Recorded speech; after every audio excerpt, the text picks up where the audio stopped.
Want to make sure that your elbow pain doesn't come back when you go back to work or playing tennis? Join us today where you learn about how to make sure that your elbow pain is sorted for good.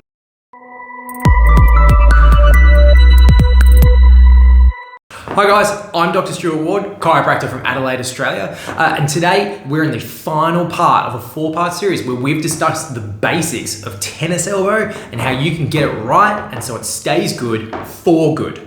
So previously we talked about what's going on, why is it happening. And then we talked about how to start calming it down and then building it back up again. So now we're talking about, cool, you've reached the home straight.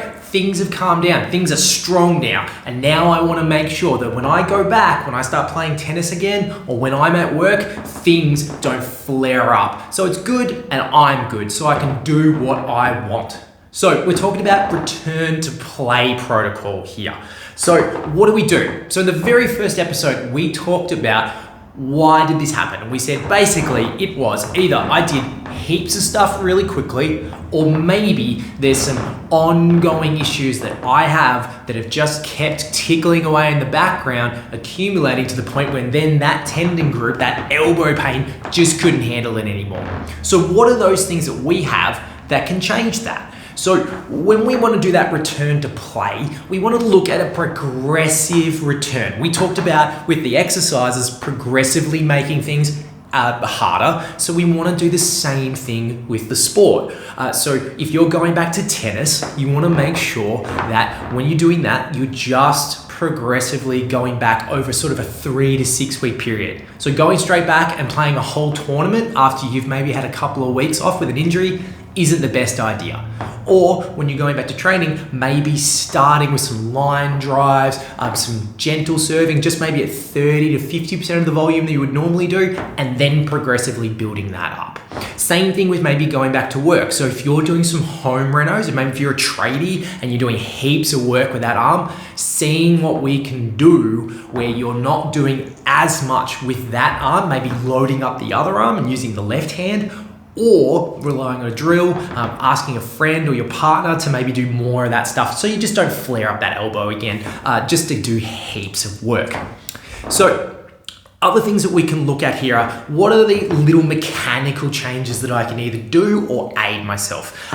So if we talk about tennis, we could potentially talk about arm position, especially on a backhand. So if I'm pretending this is my tennis racket, maybe over gripping, really gripping the hell out of that racket is not going to be so conducive to the arm pain. You see this really commonly on the flip side with inside elbow pain, with golfers who grip too hard when they're trying to like cover up for some changes in the club head. So maybe working on some grip, whether it is strengthening the forearm to make sure that you don't aggravate it in that, or just lightening up the grip just a little bit, changing the grip, maybe the size, so it's not so flaring up at the elbow. Conversely, talking with your coach and seeing if there are some technical flaws in your shot. This is for tennis players specifically, to make sure specifically with that backhand that maybe I'm not holding on this down position, but it's placing lots of tension through here, but making sure my racket is in this sort of more neutral position to make sure that this doesn't aggravate that.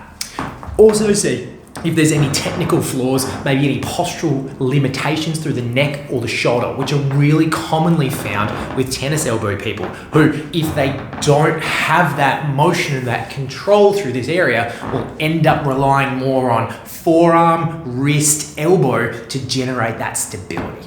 Yeah. And finally, tennis elbow brace. There's nothing wrong with using a brace. So the brace is going to be one of those ones you see at a pharmacy or a chemist and just wraps below the elbow here. And the way that works is that tricks your brain into thinking that your elbow starts around that area there rather than the inflamed area. Nothing wrong with using that as long as it's a short-term solution you're using to help you get through tennis or helping you get through work so you can get through and start doing all the extra rehab work. So there's nothing wrong with that, especially if you just need a little bit of extra love, if it means that you can keep doing what you love. Thank you for joining us in this series. I hope it's been helpful. If it has, feel free to leave a comment below. And if you like this sort of content, leave some suggestions and please like, share, and subscribe. We'll see you next time. Bye.